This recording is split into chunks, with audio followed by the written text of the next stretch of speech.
도널드 트럼프 미국 대통령이 오는 11월 대선 전까지는 김정은 북한 국무위원장과의 정상회담을 원치 않는다라고 말했다는 CNN 보도가 있었습니다.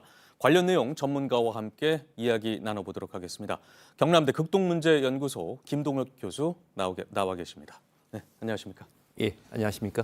네, 일단 최근 연설에서 시정연설이었죠. 트럼프 대통령이 북한 관련 언급을 별로 하지 않았습니다. 전혀 없었죠. 네, 예. 그리고 앞서 제가 말씀드린 대로 CNN 보도는 11월까지는 정상회담을 원치 않는다 이런 보도도 나왔고요. 그렇다면 관심이 떨어진 걸까요? 아니면 재선 전략 중에 하나일까요?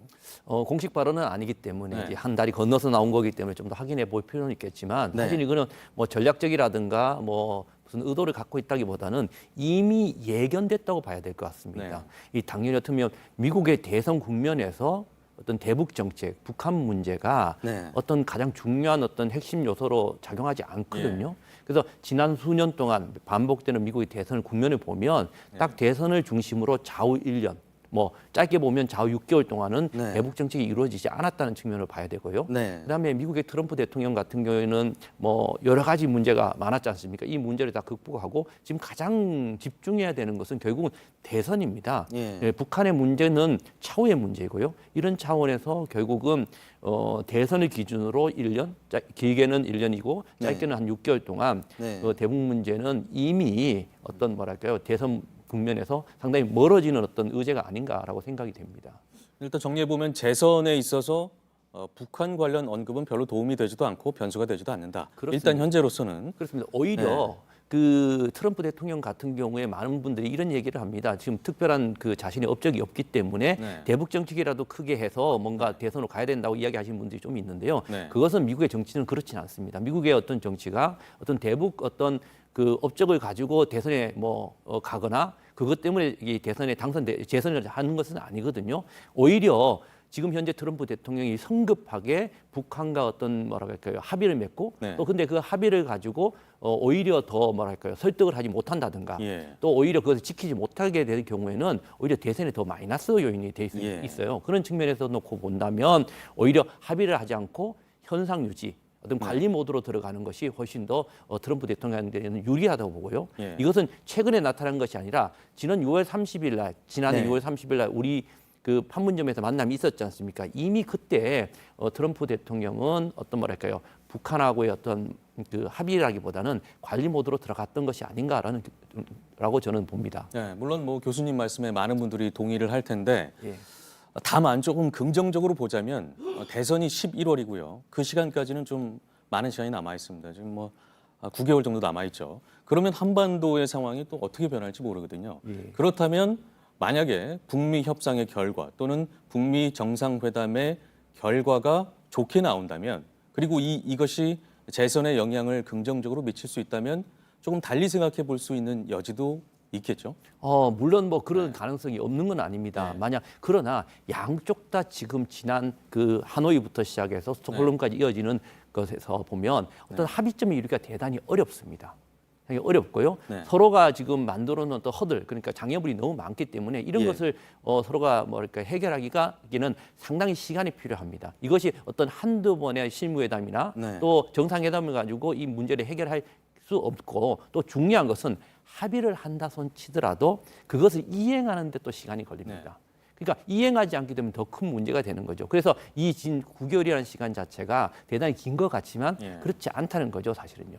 다만 이 긍정적이라는 전망, 긍정적인 전망에 대한 끈을 놓지 않는 수준에서 좀 생각을 해보면 대선 경쟁자들, 민주당의 대선 경쟁자들의 대북 정책 이것과도 좀 연관을 지어서 설명을 할 수가 있겠죠. 예, 그렇습니다. 네. 지금 뭐 공화당 같은 경우에는 네. 트럼프가 나올 거라고 봐야 되겠지만, 예. 그다음에 현재 민주당 그 이제 레이스가 진행 중에 있지 않습니까? 뭐 각 후보들마다 지금 대북 정책에 대한 색깔은 조금 더 다른 것 같습니다. 뭐 극단적으로 샌더슨 같은 경우에는 조금 더 트럼프의 어떤 그가 연결이 되는 것 같고요. 또 특히 이제 바이든 같은 경우에는 아주 이제 보수적인 성향을 갖고 있기 때문에 제재를 강조하고 또 뭐랄까 대화 같은 것들에 대한 것보다는 오히려 뭐랄까요 반트럼프적인 생각을 많이 하고 있지만 중요한 것은 이러한 레이스가 시작되는 과정 중에서 북한의 행동 그러니까 북한이 이번에 어떤 뭐 군사적 도발이라든가 네. 또 뭔가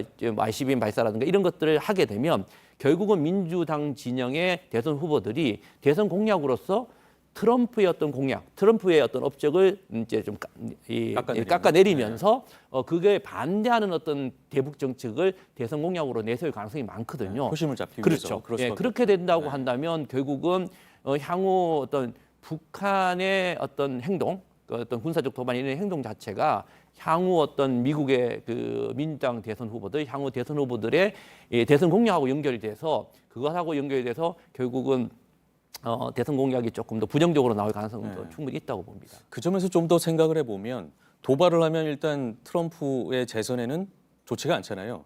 그러면 도발을 최대한 막기 위해서 어떤 긍정적인 당근책이라든지 이런 거를 쓸 수도 있지 않겠습니까? 그 이제 도발이라고 하는 어느 정도 수준인지는 잘 모르겠으나 네. 결국은 이제 ICBM 정도 수준이라고 생각합니다. 진짜 네. 트럼프 대통령 같은 경우에는 현재 핵 실험을 더 이상 하지 않고 ICBM을 발사하지 않고 있다는 것을 자신의 가장 큰 업적으로 이야기를 하고 있고 그 밑에 수준에서의 도발이나 군사적인 행동 자체에 대해서는 뭐 아무렇지 않다. 작년부터 계속 그렇게 이야기해 왔죠. 그래서 ICBM 발사라든가 어떤 그 정도 수준에서의 어떤 도발만 가지 않는다면 예.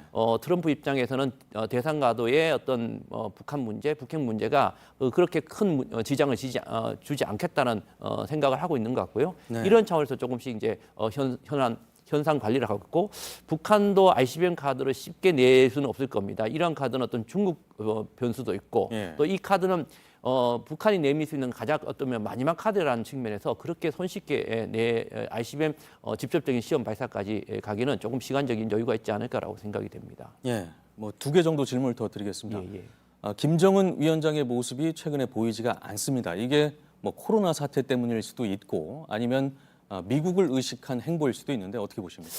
뭐 두 가지 다일 가능성이 충분히 있습니다. 코로나 있는데 어떻게 보면 지난 그 1월 25일 날 음악회죠 공연을 가고 이후에 나타나지 않았으니까 한 20여일 나타나지 않았고요. 네. 실제적으로 현지 지도라고 하는 것은 지난 1월 초에 있었던 비료공장 간 이후에는 한 번도 없습니다. 근데 이러한 것들을 코로나의 가능성도 충분히 있고 예. 또 두 가지 또 많이 보시는 분들이 어떤 책임 회피라고 하죠. 면피성. 지금 현재 경제의 발전에 대한 어떤 성과 크게 나타나지 않은 상황 속에서 내각이라든가 다른 사람들한테 책임을 돌리고 자기는 뒤로 빠지기 위한 책임 회피라고 보시는 분들 좀 있는 것 같은데요. 저는 좀 반대로 봅니다. 오히려 그 지난 전원회의 때 그 많은 사람들 모아놓고 지시를 내리고 난 다음에 저는 김정은 위원장이 그걸 지켜보고 있다고 봐요. 사실은요. 그냥 김정은 위원장 말고 다른 어떤 뭐랄까요 내각 총리라든가 이런 사람들은 지금 활발하게 돌아다니고 있거든요. 네. 그러니까 지금 한두 달 동안은 그런 어떤 모습을 통해서 자신이 지시 내린 것을 일단 지켜볼 거요. 두 번째는 김정은 위원장이 이렇게 오랫동안 나타나지 않았을 때는 뭔가 큰 장고를 하고 있고 다음에 어떤 수를 가지고 있거든요. 항상 이런 것 다음에 어떤 군사적 도발이라든가 큰 일이 벌어졌던 경우가 많습니다. 네. 그리고 최근에 러시아 쪽에서도 전략 무기 이야기가 나오고 있다는 측면에서 뭔가 새로운 어떤 뭐랄까요 군사 도발일 수도 있고 어떤 행동이 나타날 가능성이 저는 있다고 보입니다. 끝으로 마무리 질문 하나만 더 드리겠습니다. 간략하게 좀 말씀해 주시면 좋을 것 같은데요. 우리 정부 지금 북미 교착 상태 장기화될 것으로 보이고 현재도 지금 장기화되고 있고요. 예. 우리 정부는 어떻게 해야 됩니까? 지금 상당히 어려운 시기입니다. 미국하고 미국하고 북한 모두 내부적인 어떤 정치적 문제 때문에 상당히 어려운 2020년 돌파하기 어렵기 때문에요. 저는 어떤 뭔가 성과를 꼭 내야 되겠다는 의미보다 일관성과 단호함이 필요하다고 생각을 해요. 사실은 지금까지 어떻게 보면 그런 일관성과 단호함이 없었던 건 아니지만 조금 어떤 성과를 꼭 내야 되고 우리가 분명히 뭐 북미 관계 대화를 만들어냈다는 어떤 그런 데 너무 매달리지 말고 우리 스스로가 단호함을 갖고 좀 뭔가 일을 추진하는 것이 가장 중요하지 않을까라고 생각을 합니다. 조바심을 내지 말고 그렇습니다. 대선 이후도 좀 생각을 해보자. 예. 이런 말씀으로 좀 정리를 해보면 될 것 같습니다. 예. 여기까지 듣겠습니다. 고맙습니다. 예, 감사합니다. 네.